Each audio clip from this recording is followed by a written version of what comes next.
Hi you guys, it's Tracy, it's Chocolate Stew. Welcome back to my channel. Yes, I am in Cuba. It is July. Oh my gosh, it is so hot. We're at our Airbnb and you probably can't see it, but I am sweating. I mean, the sweat is dripping off of my back. But anyway, welcome to my channel. If you're new to my channel, welcome. If you've been with me, welcome back. If you'd like to subscribe, there is a subscribe button down below. You can catch me on Twitter, Facebook, Instagram, Pinterest, and of course right here on my channel, The Chocolate Stew. Well, you guys, I wanted to tell you about Cuba. It has been great. The people here are wonderful. They are they're beautiful. We've been welcomed. We had a tour guide that took us around old Havana, in the city of Havana. Awesome. Gave us the history, things I didn't even know, just clueless, okay? That's why I like travel so much, because you learn so much about different cultures. I wanted to tell you guys about my Airbnb experience. This is my first time renting an Airbnb. I've always done hotels, like I told you in my other video. I love Airbnb, but from beginning to end, found the Airbnb. My friends and I, we scrolled through lots of places in Cuba, where to stay. So we decided on one. It had great reviews. From the beginning, I shot the owner a message. Boom, boom, boom, right back. Any questions that I had, communication great, back and forth, to transportation from the airport all the way to getting us to the house. Now, we're not staying in Havana. We're, I guess, in a small town outside of Havana. It's very country out here. It's secluded. It has gates and guards and stuff like that. It's wonderful. It is wonderful. Just take a look of my my other video where I give you a tour of the area. So, like I said, the communication was great through Airbnb. The money, when we put it down on the house, we just paid the whole thing in full at the beginning, because we all split the costs 3 ways between three couples. So we just took a credit card and put it on there, boom, done, out the way. When we got to the airport, there was our driver waiting for us with my name. I told you guys I was so excited about seeing my name. Anyway, so right there, got into the cab, air conditioned. Now, like I said, it's July. It is freaking hot. Hot. No. Can I say this? No, I think kids watch my channel, so I don't want to use those terms, but it's hot. Hot as you know what. So, air conditioning isn't everywhere, but we did the tours in the cars, the old cars where they drive us around. There was no air conditioning and it was hot, but it was such an experience. The tour guide's very knowledgeable, so we did that. In the regular taxi though that we had, there was air conditioning. In the home we're staying in, air conditioning, like ice cold, so that's good. Now, I'm only speaking of me. There's going to be, you're going to see videos out here with, lots of videos on everyone's experience with Cuba. So this is just my experience, okay, just mine.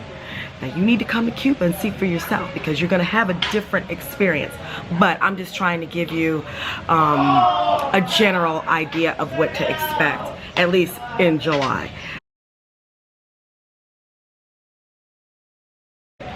Some of the things that you would like to bring to Cuba: bring the little hand wipes, bring, ladies, well, even the guys, bring some wet ones, you know, to wipe yourselves, toilet paper, because in some of the bathrooms, not all, some, there's no toilet paper. But we also found where, for the women, there's ladies that sit outside with the toilet paper, and you can, you know, you give them a little donation or whatever it costs, and they give you a little, you know, a little bit of toilet paper that you can take in with you.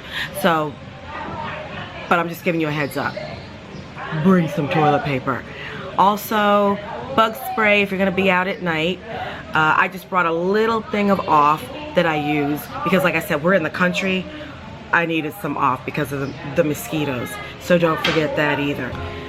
I also brought snacks. It's not really necessary. I think I went overboard. Like I said, I read around on different people's vlogs and blogs, and I guess I took bits and pieces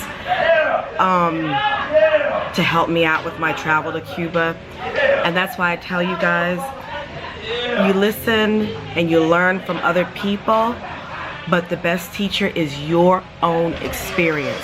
So that's what we did. And from my experience, all the snacks that I bought, I didn't need that much. It was unnecessary. Okay, this is a biggie, and I will try to explain it to you because I watched other videos and I guess I really didn't understand it. So this is what we did when it came to the money. We went to the airport, and this is from the US. I can't speak of other countries, but from the US, we went to the airport. We took our American dollars and we exchanged it for euros. Okay, now you could also exchange it for Canadian if you'd like, but we exchanged ours for euros. Once we got the euros, we flew into Cuba, we got into Cuba, and then we exchanged our euros into CUCs. Now there's also, I believe, a Cuban peso. We did not do that. We didn't deal with that at all. Just the CUCs. The rate, I believe, at that point, almost like, you know, I don't know what it was. I won't even lie. I can't remember what it was for the European to the CUCs. But we exchanged the money there. Not all of it, which was our mistake, because someone told us that you can maybe go to hotels or somewhere else to exchange your euros to CUCs or even American dollars. That's too much for me. I'm a very simple person. I like a one-stop shop. I don't have time to go here and there, but if you have the time, you can do that. Well, we did. Right at the airport, our euros for CUCs, boom, done deal. You will find that in our experience, no one accepted the American dollar. It's like non-existent, basically. Now, maybe there are some places, I don't know. Like I told you guys, this is from my experience. No one wanted the American dollar. So your best bet, just have the CUCs. Euros is great, because we even went to restaurants and we used the euro.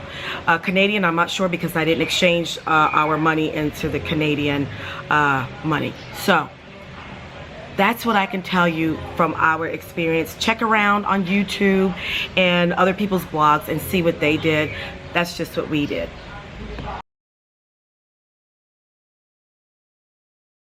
Now, transportation here in Cuba. What we did, we just hired, which was, the Airbnb set it up for us, but we hired a driver for the entire day. And the entire day was approximately 8 hours a day. 8 hours a day, we paid 40 CUCs an hour. One day was a little less, but that was for 6 of us. Not per person, it was 40, and we had a 6 or 7 passenger van or something like that. But that's what we paid. So we had a driver day 1, day 2, day 3, day 4 back to the airport. So for us, that wasn't bad. Remember, we're splitting it 3 ways. So that was pretty good to us.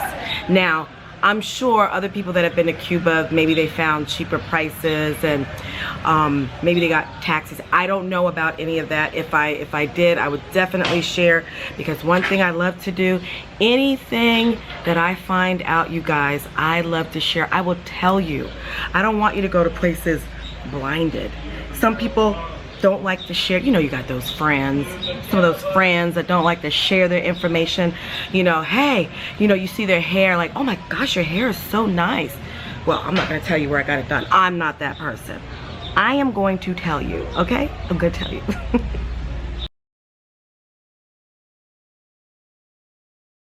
Okay, the big thing.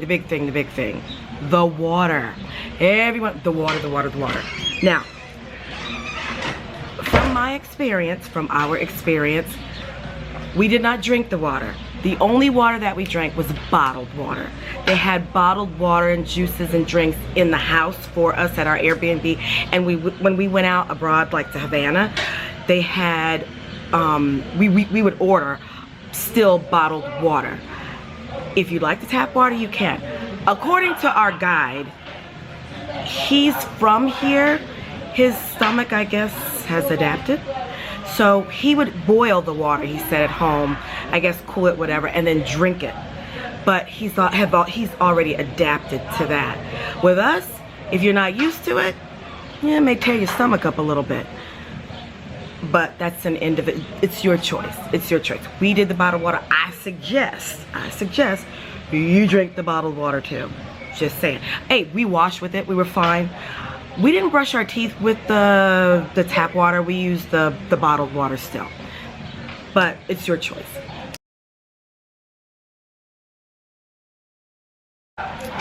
And of course, the flight into Cuba. We flew on the Love Airline. We flew on Southwest Airlines, non-stop out of Fort Lauderdale. Now, here's one that, let me explain the process, just in case one of you guys decide to come to Cuba. Okay, so we made the reservation with Southwest. We paid for it. Oh gosh, I can't remember how much it was. Maybe, oh gosh, I'll have to get the price. I can't remember. I'll link it below. We paid for the ticket. Let's talk about the visa. Once you pay for the ticket, yes, you can purchase your visa right online. We didn't do that. We didn't purchase our visa until we got to the airport the day of travel. They have a place that's set up. In our case, right across in Fort Lauderdale, there's the Southwest ticket counter. Right across from there is a place where they have the visas. You go there, you give them, they already have your name. Your name is on the list. They do a little, whatever they do. You get, I think it's like it looks like a ticket. It's a 2-part ticket. You need that from the time you land in Cuba to the time you leave Cuba. You have to have that visa. Keep it, don't throw it away. So that costs $50 per person for that visa. I don't know what the norm is. I don't know. So that's what we paid. So you go in, like I said, let's take it from the top. Purchase your ticket. They send you your confirmation. The day of travel, you get to the airport. This was Southwest I'm talking about. Southwest ticket counter in Fort Lauderdale. Straight across, you will find the visa area. You go, you stand in line, you purchase, not a long line either. You purchase your visa, $50 per person. They have your name on the list already. You fill a few things out, you sign your name, boom, done. Go back. If you're checking in bags, you go back, check in your bag, time to roll. Okay guys, well that's it for the tips that I have for coming to Cuba. Things that I experienced, just wanting to share with you guys. If you have any questions, just comment below. Ask me anything you'd like. I'll try to answer your questions to the best of my knowledge. And that's it. If you liked this video, if it was informative at least, give me a thumbs up. Comment below. Subscribe to my channel for more flight attendant videos or even travel videos, because you guys know what's my #1 priority? Travel. Anyway, talk to you guys later.